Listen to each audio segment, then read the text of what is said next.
Yes! Thank you!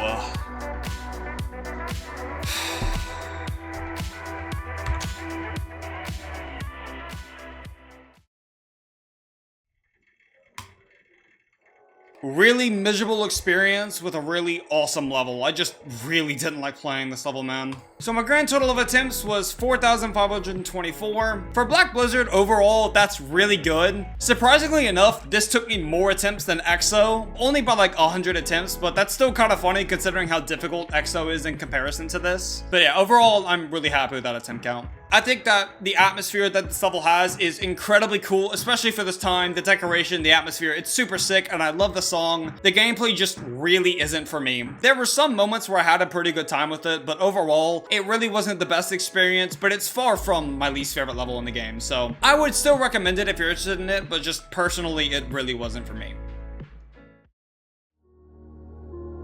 Black Blizzard by KrmaL. Black Blizzard needs no introduction. It is probably the most iconic KrmaL level of all time, and of course, it's been on my bucket list for years at this point. Now, I wasn't intending on playing this level before I beat my 100th Extreme Demon. Recently, the Tower 22 got demoted to Insane Demon, meaning that I needed to beat one extra Extreme Demon to keep my current planned 100th Extreme Demon as my 100th Extreme Demon. So, I decided to give Black Blizzard a shot. And while I think that this level is utterly amazing, especially for its time, I can't say that I had a good time playing it. Starting off with the gameplay now, I'm gonna go from front to back, starting off with the first cube. Infamously, the first 40% of Black Blizzard absolutely carries its difficulty. And I can definitely attest to that, as the first cube is absolutely brutal. Believe it or not, despite the complaints I'm about to throw at this level, I really do think that all the gameplay in this level flows incredibly well. None of my complaints with this level are really gonna be attributed to the gameplay itself, but I'm gonna get more into that in a bit. As for the first cube, at first, I really liked it. I had a really easy time learning it, and I had a much easier time playing it than I expected to, so I didn't think it was going to be too bad. However, after I built up a decent bit of consistency with the part, a very notable issue presented itself to me. That issue being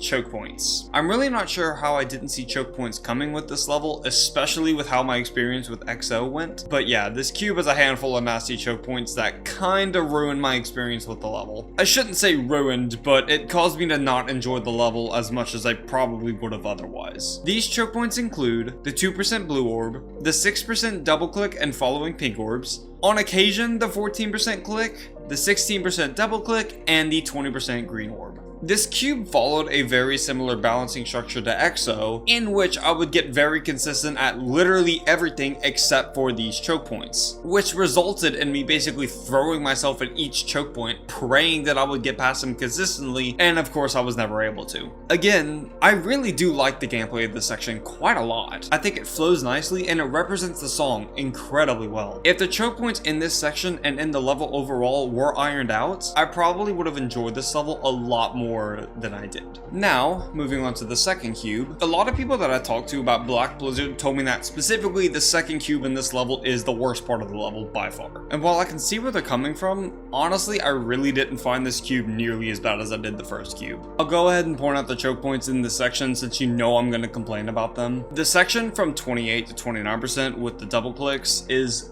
absolutely ridiculous, and it took a long time to get consistent with. To be honest though, despite this part being a pretty nasty choke point, I really didn't dislike it that much. I found the double clicks themselves to be incredibly satisfying once I was able to get good at them. Maybe it's because surprisingly they did feel pretty fair, since depending on your setup into the first double click, you're able to adjust your inputs to get past the part pretty consistently. So while this part was pretty tough, and I do understand why some people don't like this part, I personally didn't mind it that much. However, the section at 37%, I did mind quite a lot. This section contains a tight green orb timing followed by the infamous 2 sets of orb change, both of which you have to triple click. That green orb surprisingly didn't kill me a ton from 0% since I was able to get a really consistent setup for it for the most part, but the triple clicks following the green orb killed me way more than they probably should have. For those of you who don't know, a couple of the orbs within the second cube have hidden saw blades within them, and I'm not too sure why these saw blades were added. Maybe it's to enforce a more consistent click pattern for the part, but they were still pretty annoying to deal with. And of course, the 2 orb chains at 37% both have hidden saw blades, both of which are in the blue orbs at the ends of the chains. And this basically means that if you don't buffer the first pink orb of each chain, you're gonna die to that saw blade no matter what, since you can't save yourself. And while for the first orb chain, this really isn't that big of a deal since you can see the orb chain coming up and can buffer accordingly. For the second orb chain, you have to perform an off-screen buffer, which is pretty frustrating since it's incredibly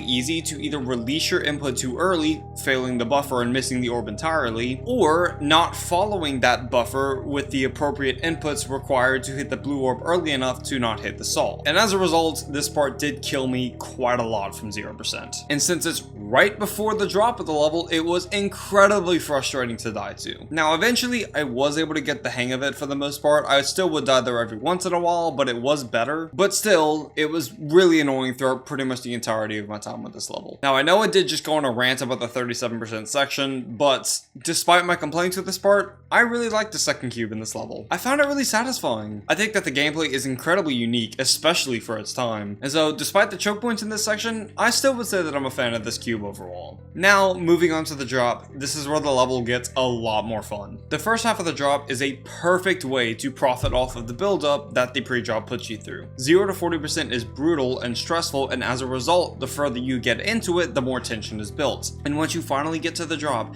that tension is finally rewarded with a high-speed, high CBS drop section that whips you around and matches the intensity of the song beautifully. I love Dimension by KrmaL, and I'm so glad that this level was able to basically perfectly encapsulate the intensity of Dimension. Getting to the drop from 0% was an absolute rush. Every single time I got to the drop, even if I was annoyed, it still felt incredible to play through. The only complaint that I have with the first half of the drop is the 47% blue orb click in the ball. This click was weirdly inconsistent. You have to hit the blue orb pretty late so that your ball lands on a platform at the bottom of the screen. However, it's hard to pull off since there's a spike on the top and the bottom of the blue orb, meaning that you can't go too far into it or else you'll hit the spike. Luckily though, if you go into the ball transition as the UFO preceding the ball high, you're able to get a pretty consistent transition that gives you a really good setup into that blue orb, meaning that the blue orb is able to be consistent. And lucky for me, I never died to the blue orb from 0%, which is truly a blessing.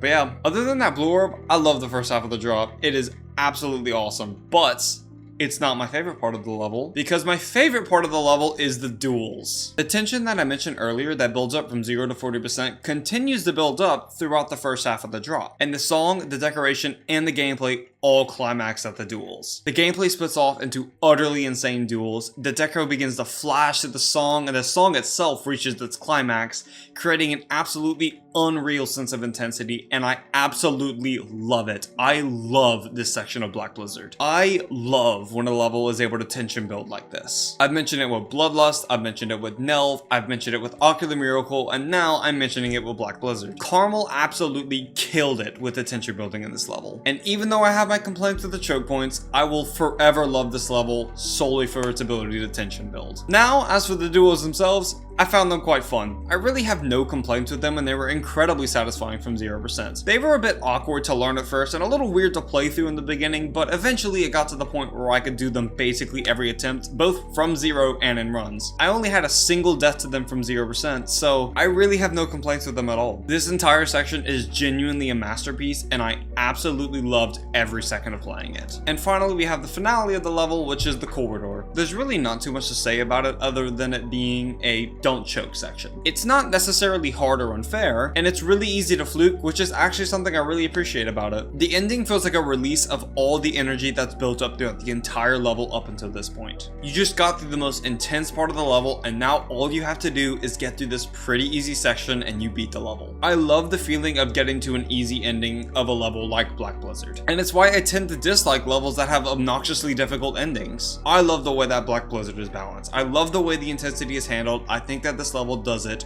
perfectly. Overall, despite my complaints with Black Blizzard, I can't help but say that I love this level. Thematically, it is genuinely one of the coolest levels that this game has ever seen, and it still holds up today as an incredibly unique and interesting level, and it's one that I'm finally happy to say that I'm a victor of. As for difficulty, I was able to beat this level in only 4 sessions and 4.5 hours of playtime and like 4,500 attempts, which is absolutely insane for a level as difficult as Black Blizzard. So as a result of these things, I probably find it a bit easier than most people do. Probably somewhere around Distraught difficulty. As for exactly where, not 100% sure, but that's where I'd ballpark it. But yeah, that's all I got for Black Blizzard. If you're interested in this level and you tend to love highly intense levels like I do, I would absolutely recommend giving this level a shot. Keep in mind that the first 2 cubes in this level are brutal and choke point filled. If you keep in mind that you're going to struggle with the choke points, you should have a pretty good time with this level. But yeah, that's all I got. Thank you so much for watching.